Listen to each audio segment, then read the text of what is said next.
చేతబడి అనగానే అందరికి ఒక నెగటివ్ వైబ్ గుర్తొస్తుంది. కానీ అసలు చేతబడి అంటే ఏంటి, దాన్ని ఎలా వాడతారు, దానివల్ల మనుషులకి లాభమా నష్టమా, అసలు చేతబడి చెలామణిలో ఉందా, ఇలాంటి ఎన్నో విషయాలు ఈ వీడియో ద్వారా మనం తెలుసుకుందాం. ముందుగా చేతబడి అనగానే మనకు ఎక్కువగా గుర్తుకు వచ్చేది ఒక మనిషిని వశీకరణం చేసుకోవటం, లేదా ఒక బొమ్మను ఉపయోగించి మనిషిని చిత్రహింసలు పెట్టడం, ఇంకా ఏదో ఒక రకంగా మనిషి నాశనాన్ని కోరుకోవడం. నిజంగా ఇవి మాత్రమే చేతబడిలో ఉంటాయా అంటే కాదని చెప్పాలి. ఎందుకంటే చేతబడి ద్వారా ఒక మనిషిని మానసికంగా శారీరకంగా చిత్రహింసలు పెట్టడమే కాకుండా వారిని కాపాడటం లేదా తప్పిపోయిన వారిని కనిపెట్టడం, అలాగే నయం కాని జబ్బుల నుండి మనుషుల్ని రక్షించడం వంటి ఎన్నో విధాలుగా చేతబడిని ఉపయోగించవచ్చన్నట్టు తెలుస్తుంది.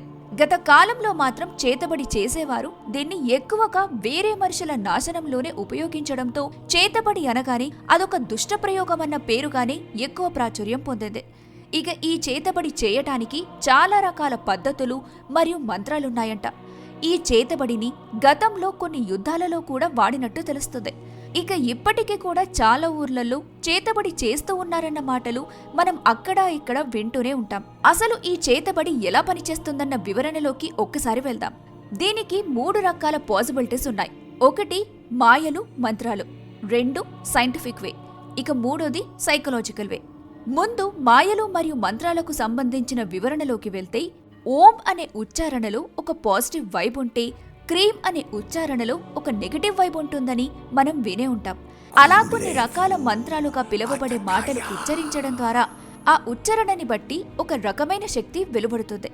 అలా వెలువడిన శక్తిని ఒక మనిషిలోకి పంపించి అతను క్షీణించే విధంగా లేదా బాగుపడే విధంగా చేయొచ్చంట. ఇలాగే కొంతమంది మంత్రగాళ్లు లేదా చేతబడి చేసేవారు చేతబడి చేస్తారని ఒక నమ్మకం. ఇక 2వ విధానమైన సైంటిఫిక్ గా ఈ చేతబడి ఎలా పనిచేస్తుందన్న విషయానికి వస్తే, చేతబడి చేసేవారు చేయాలనుకున్న వ్యక్తి యొక్క వెంట్రుకలు, బట్టలు, వారు తిరిగిన మట్టి సేకరిస్తారన్న విషయం మనకు తెలిసిందే. ఇక వెంట్రుకల్లో మన DNA ఉంటుంది కాబట్టి మన నుండి సేకరించిన వాటన్నింటిని ఉపయోగించి DNA ద్వారా మన మీదికి పంపాలనుకున్న నెగటివ్ ఎనర్జీని పంపడం చేస్తారు. అలా ఒక్కో నెగటివ్ ఎనర్జీ ఒక్కో విధంగా పనిచేస్తుందంట. ఎలా అయితే బ్యాక్టీరియా, వైరస్లు ఒక మనిషి శరీరాన్ని ఎఫెక్ట్ చేస్తాయో, ఎలా మనుషుల్లో ఏర్పడే డిప్రెషన్ వంటి ఎమోషన్లు మానసికంగా మనిషిని కృంగతీస్తాయో, అలాగే మనుషుల్లోకి ఎంటర్ అయ్యే నెగటివ్ ఎనర్జీ అనేది కూడా శారీరకంగా మరియు మానసికంగా కుంగదీస్తుంది. దాంతో మన పతనం మొదలవుతుంది. సైంటిఫికల్ గా చేతబడి ఇలా పనిచేసే అవకాశం ఉన్నట్టు తెలుస్తోంది. ఇక చివరిగా సైకలాజికల్ గా ఈ చేతబడి ఎలా పనిచేస్తుందన్నది తెలుసుకుందాం. సాధారణంగా ఎప్పుడైతే కొన్ని పరిస్థితుల వల్ల లేదా మనుషుల వల్ల మనం ఏదైనా విషయాల్లో వెనుకబడిపోయి బాధలో కూరుకుపోతామో, అప్పుడు మరొక మనిషి వచ్చి నీ నాశనం మొదలైంది, నువ్వు ఇందులో నుండి బయటపడటం కష్టం, నీకు ఎవరో ఏదో చేస్తున్నారు అని మరింతగా కుంగదీసే మాటలు మనతో మాట్లాడినప్పుడు మనం వాటికి భయపడి అదే రకమైన అపోహలోకి వెళ్ళిపోతాం. అప్పుడు ఆ అపోహ వల్ల దానికి తగినట్టుగా నడుచుకుంటూ మన పతనానికి మనమే కారణంగా మారుతాం.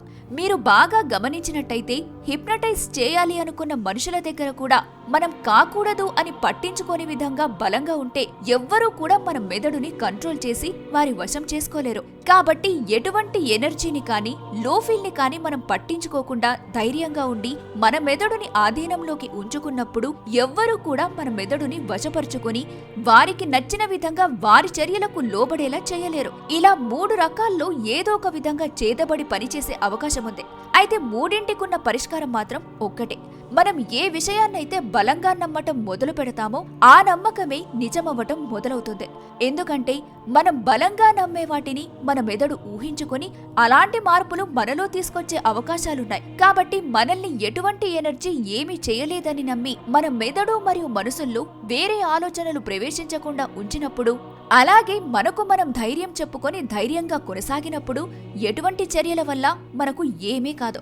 సో మిమ్మల్ని మీరు నమ్మితే చేతబడి అనేది ఉండదు. మిమ్మల్ని మీరు నమ్మడం మానేసినప్పుడు చేతబడి అనేది ఉంటుంది, అలాగే పనిచేస్తుంది. ఇవ్వండి చేతబడికి సంబంధించిన కొన్ని విషయాలు. మరి ఇలాంటి మరిన్ని ఇంట్రెస్టింగ్ ఫ్యాక్ట్స్ కోసం మా ఛానల్ని సబ్స్క్రైబ్ చేయడం మాత్రం మర్చిపోకండి.